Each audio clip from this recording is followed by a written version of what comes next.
Mutton biryani বানানোর জন্য প্রথমে মাটনটাকে ভালো করে ধুয়ে আমি নুন আর হলুদ, জিরে গুঁড়ো, ধনে গুঁড়ো আর সর্ষের তেল দিয়ে মাখিয়ে নেব।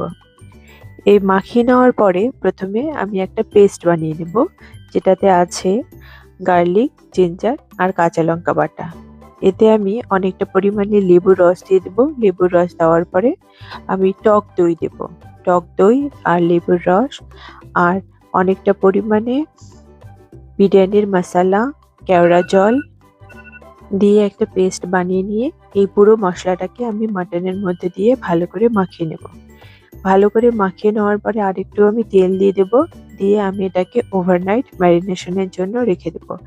এরপর ওভারনাইট ম্যারিনেশনের পরে আমি মাটনটাকে প্রেসার কুকারে দিয়ে সেদ্ধ করব। তাতে আমি দিয়ে দিলাম পেঁয়াজ বেরেস্তা, গোলমরিচের গুঁড়ো, লঙ্কা গুঁড়ো আর একটু বিরিয়ানি মশলা দিয়ে আরেকবার মেখে নিয়ে আমি এটাকে সেদ্ধ করে নেব। ভালো করে নরম হয়ে যাওয়া পর্যন্ত মাটনটাকে সেদ্ধ করে নিতে হবে। মাটনটা সেদ্ধ হয়ে গেলে পরে মাটনটাকে আমি আরেকটু কষিয়ে নেব। আর এই কষিয়ে নিয়ে একটু জলটাও কমে আসবে। এখন আমি বিরিয়ানির জন্য যে ভাতটা বানাতে হবে সেটা বানিয়ে নেব। এতে আমি জল গরম করতে দিয়ে দিলাম। এতে আমি দিয়ে দিলাম স্টার আনিস, জায়ফল, জয়িত্রী গুঁড়ো, লেবুর রস, অনেকটা পরিমাণে নুন, লেবুর রস, কেওড়া জল। যখন জলটা একদম গরম হয়ে যাবে আমি চালটা ঢেলে দিলাম। চালটাকে আমি রান্না করব প্রায় 80% এর মতো। জল ঝরিয়ে নিলাম। জল ঝরিয়ে নিয়ে এবার বিরিয়ানির জন্য আমি 2 চামচ ঘি দিয়ে দিলাম।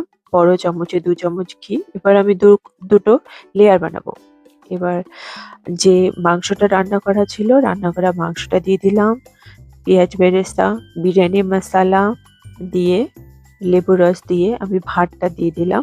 একটা লেয়ার হয়ে যাওয়ার পরে আবার আমি পেঁয়াজ বেরেস্তা, একটু বিরিয়ানি মশলা দিয়ে বাকি যে অর্ধেক মাংসটা আছে সেটা দিয়ে দিলাম। আমি লেয়ারে লেয়ারে ঘি দিয়ে দেবো, অনেকটা পরিমাণ ঘি লাগবে। আবার রাইস দিয়ে দিলাম, বিরিয়ানি মশলা আর এগুলো হচ্ছে আলু ভোখরা, তার সাথে সেদ্ধ ডিম আর দিয়ে দেবো আলু। আলু দিয়ে দেওয়ার পরে পেঁয়াজ বেরেস্তা দিয়ে আমি কেসারের একটা ঘোল বানিয়ে নেব। এই কেসারটা জলের সাথে মিশিয়ে নেব। আমি গরম জলের সাথে মিশিয়ে কেসারের রংটা যখন বেরিয়ে আসবে তখন আমি এই ভাতের মধ্যে দিয়ে দেব। দিয়ে আমি অ্যালুমিনিয়াম ফয়েল দিয়ে কভার করে রাখলাম। 30 মিনিটের মতো আমি দম দেব। দম দেওয়া হয়ে গেছে আমার 30 মিনিটের মতো। এবার আমি খুলে দেখব বিরিয়ানির রাইসগুলো পুরো সুন্দর মতো বড় বড় দানা হয়ে গেছে।